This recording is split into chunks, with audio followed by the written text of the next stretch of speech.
Hello and welcome back to Hoopsa for another Queen's Park Rangers match preview. 23rd place QPR head to 2nd place Burnley on Saturday afternoon, so I caught up with the No Nay Never podcast to find out more about their almost perfect start to the season and which players we should be keeping an eye out for. Make sure to hit like and subscribe to the channel if you enjoy the video, and let's jump straight in. Natalie, hello, how are you? I'm very well, thank you. Very excited to be here. This is our debut on your channel. It's very nice to be here. Thanks for having us. It is. Yeah, thank you for taking the time to speak to me. So obviously we're here to talk about Burnley versus QPR on Saturday afternoon. Burnley currently sitting in 2nd, having lost just one league match so far this season, which was to 1st place Sunderland. What have you made of the season so far? Strange, if I'm honest. We started the campaign all guns blazing. We didn't expect to have a new manager in a new era, but there we are. Apparently you can underperform in every possible way and still get a Bayern Munich job. So who knew? And so we didn't expect a new manager. We started the campaign the first couple of games of the season with a 4-1 victory away at where were we, Luton, and then home 5-0 against Cardiff, with an incredible squad. We knew it was a big squad. We knew it was like 38 players or something like that. We knew it was far too big for the Championship. We knew we had to cut it down, but we thought we could get rid of a few players and still have a really competitive squad. Fast forward to the last 10 days of the summer transfer window, and about 455 Burnley players go out the door, and our entire Premier League squad, save for a couple, is suddenly gone. We then have 24 hours to bring in a whole host of new players who are supposed to compete, not just compete in the Championship, but get us into automatic promotion places to get back to the Premier League, with a new manager and no pre-season. Despite a very disjointed start, I don't think Parker really had much. I think he's probably only really had 5 games with this squad and no pre-season. Despite all of that, we've ground out some results. That's the good thing. We do sit 2nd in the table. I guess on the flip side of that, because as football fans, we're never happy. We are playing some of the dullest football that I think I've seen in quite a long time. So we are back in the realms of style over substance argument at the moment. It's that classic debate, isn't it? What's more important, the results or entertainment? I suspect in a transitional period that Burnley are at the moment, results are more important. We have to get back into the Premier League as soon as possible. We spent just 1 year away from it when we went down at the end of Sean Dyche's reign, in company's first season in the Championship, and just that 1 season away from the Premier League. It was alarming, the difference between how the Premier League had improved in just 12 months. And that's only going to get worse. So we can't afford to be in the Championship for 2 or 3 seasons. We have to get back up there as soon as possible. But the problem is that we've been spoilt with company football. And you want that back. And when you are not one of the big powerful sides in the country and you are a small club town, when you get something really good, you want to keep hold of it as long as possible. So yeah, it's been a weird start. We've had it's been very up and down. And yeah, I think if you ask a lot of Burnley fans right now, they'd probably say Scott Parker's great. What an incredible guy. Really like him. He's doing so much for the community, for the club. He's brought the players back in. He's brought good players back in who want to play, not mercenaries. He's got the fans back in. But God, we're just all a little bit bored. So yeah, it's a tough one, really. Sounds very entitled, and I understand that, and I accept any criticism for QPR fans who want to just go, woman, what are you talking about? Like, I'll swap you. But yeah, we are always very entitled, aren't we, as football fans? We rule with our hearts and not with our heads. So forgive me, QPR fans, for being a little bit self-entitled there. No, I understand. Obviously, you didn't expect to lose company in the way that you did. Scott Parker comes in. So you say the fans like Scott Parker as a manager so far? Yeah, definitely. And I think it's a difficult one. I think it was probably an underwhelming signing at first. Parker's a young manager. He's got an exceptional Championship record. But, you know, we had so many warnings from Fulham and Bournemouth fans about the style of football. And it didn't quite feel as sexy appointment as Vincent Kompany was. And everyone was a bit like, oh, okay. But he is that ultimate, it's Southgate ball. It is another Southgate. It's reliable. But what I would say is that we'd come off the back of a very toxic couple of years at the club. For all the glory that the last championship campaign, the 101-point season and the title brought, last season was abysmal. And we saw a manager whose ego very much dictated how the season went. He was managing his own career and not the team.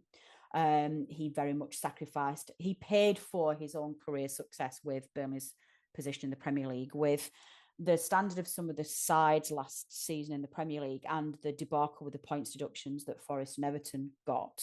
We could have survived. And a manager who was prepared to do the ugly and grind results out and play terrible football to stay in the Premier League would have seen Burnley survive. So, and you can tell from sort of like the attitude of the players, the kind of players he brought in, the dressing room standards. It was a very toxic environment. I'll just pause for a quick moment there. Yes, QPR fans, I'm very aware of the irony of me now saying that we should be doing the ugly things to stay in the Premier League. I would ask your forgiveness for that slight irony, in that it is a different kettle of fish trying to stay in the Premier League than it is trying to win the Championship. So I think, please, I am aware that there is an irony there. So what then happens? Scott Parker then comes in and he immediately starts to build bridges with the fans. He brings in players who are excited to play for the club, who want to play for the badge, who are making an effort with the fans. And he's started to repair some disconnect that I think the players the fans had with the club and its board and its manager. He's just a lovely, lovely guy. I really like him. I feel quite proud that he's our manager. I just wish he'd take the handbrake off. Like he plays his football with stabilizers on the back. I think that's probably the best analogy that I can give you for this. It's like, Scott, it's okay. You can go for it. Like, be fearless, be brave. Just go out there and blow somebody away. It's very, just get one goal and then like, be careful, lads. Don't be too entertaining. Don't go too far. Don't be jazzy. I think that's how I would summarize it, I think. Well, it's perfect timing that you have QPR coming to town on Saturday if you're looking to blow someone away. I mean, you talk about this sort of defensive approach that Scott Parker has. No team has conceded fewer than Burnley in the league so far. So is this just down to a generally defensive approach as opposed to a particular player? Right. Yeah, no, it absolutely is. I have to say, he's done a remarkable job with our defence. I didn't see James Trafford having a future with Burnley. I didn't see him having a future. I thought Vincent Kompany last season was very lucky not to have destroyed that poor lad's career forever. And if there was ever a player that needed a full season in the Championship as a number one striker, then I think number one jersey, then it's James Trafford. We've still got some better defenders to come in. Maxim Esteve or Steve as he's known as, is a phenomenal, is far too good for this division. And when Jordan Bayer comes back into the squad, we'll have two unbelievable. To have Jordan Bayer, Esteve and James Trafford as our core trinity and holy trinity in the front of the goals is incredible. I think we've got problems at left back. Perez our Brazilian isn't quite up to it at all. He looks quite weak. Connor Roberts on the right is fantastic in the Championship. But if he gets injured, we don't necessarily have the cover there. The problem is that we sold all of our attacking threat. It all went out the door. We don't really have enough strike force and we don't have enough creativity on the wing. So what we're playing at the moment is a holding midfield three who are all playing number 6, 8, or that they split in between sixes and eights. We've got Hannibal on loan from Manchester United, who's never really in his entire career figured out whether he's a number 8 or a number 10. He doesn't quite feel quick enough for number 10, but he's too tricky and too technically good for number 8.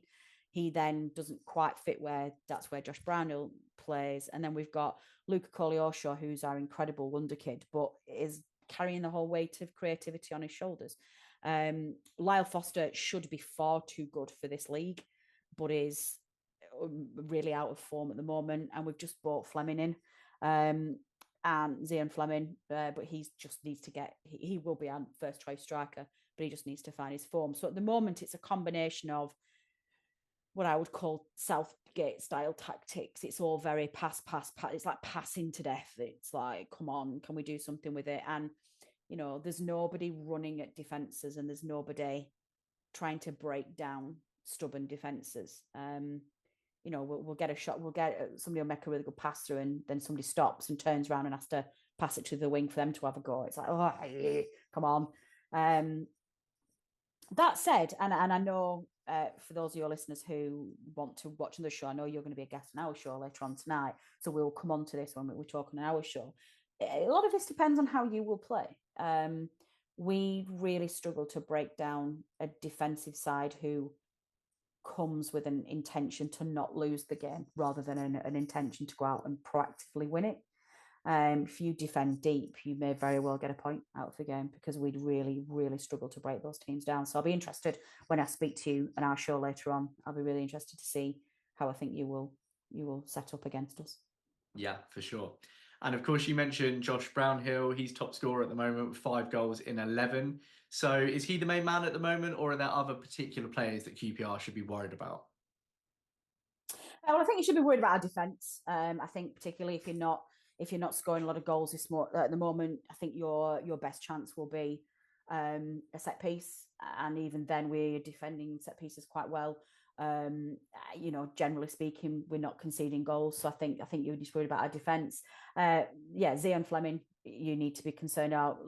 Lyle Foster, if he's playing well, he will cause you problems. The main two I think to look out for are Luca Koleosho, who will literally run and tear your defence apart, and Josh Brownhill's just he is prime, like, Brazilian 1990s footballer in the Championship in these early stages. To be fair, a lot of his goals have been penalties or corners. He's our set piece taker, so I think we'll probably look to do that. We'll probably look to try and get some set pieces. Other than that, it does feel a little bit retro Burnley, to be honest, in that there's not really a standout superstar in our side. It really is and that's an awful cliche. It really is a team en masse, like they're good en masse. But yeah, I think other than those, I think you're going to have to go some to try and break our defence down, I think.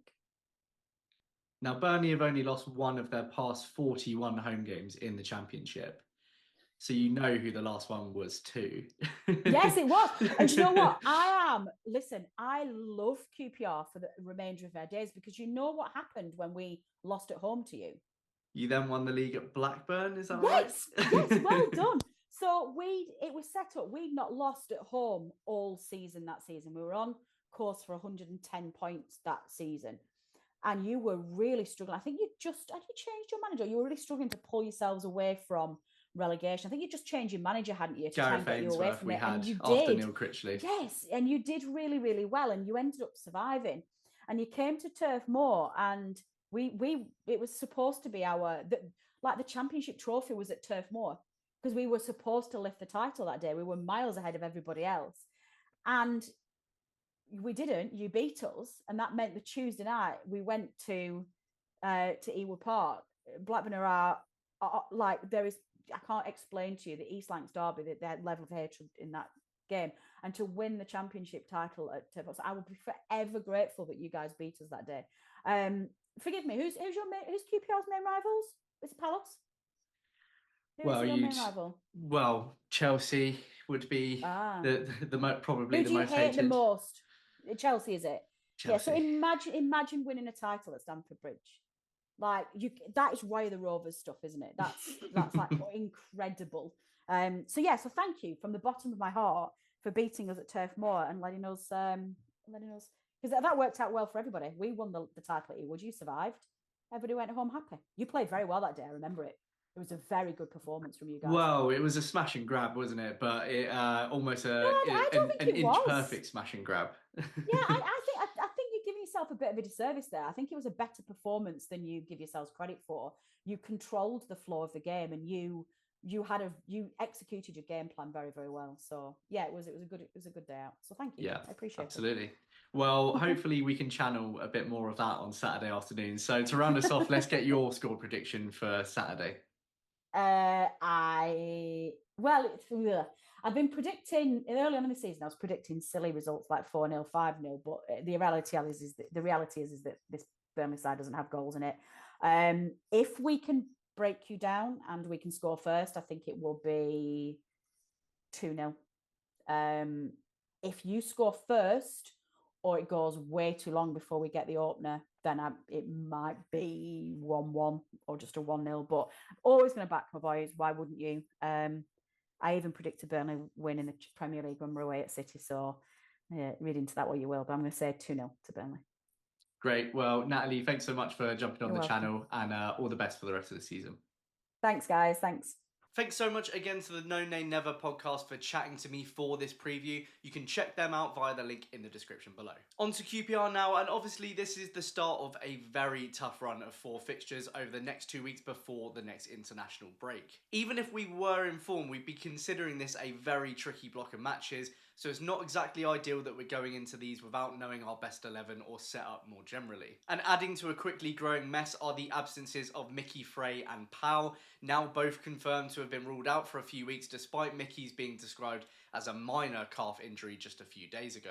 Having gone into this season with just 2 senior strikers and 1 left back, who could have seen this one coming, eh? Now I know Fox was more traditionally a left back earlier in his career, but I think Martí might be a bit cautious about dropping him in after what happened against Portsmouth, especially against a more physical side like Burnley. And Koki Saito more than held his own in that position without sacrificing his attacking threat, and we didn't actually concede again once he joined the pitch, so I'd be much more open to him starting again on Saturday personally. Varane felt like a sort of partial solution to our pretty lacklustre midfield earlier this week, so he'll undoubtedly be getting another run out. And we actually ended the game with 3 central midfielders once Kieran Morgan was subbed on, in more of a 4-3-3 like last season, which is something I said I'd like to see against Coventry before that match. So it'd be good to see a setup like this from the get-go on Saturday, just to pad us out a bit more. If Jack Colback was available, he'd be ideal as the 3rd man for this kind of game. Maybe Martí would be tempted to add Madsen back into the mix, or maybe Morgan could offer his energy and intensity from the start here. Some might argue that's too much too soon for an 18-year-old, but we're not expecting to come away with a win, so I don't think we have much to lose. And it would be great to see Morgan rewarded for his appearances over those past 2 games. The trouble is, even if the midfield fixes up, it doesn't feel like we found the right balance in the rest of the team either.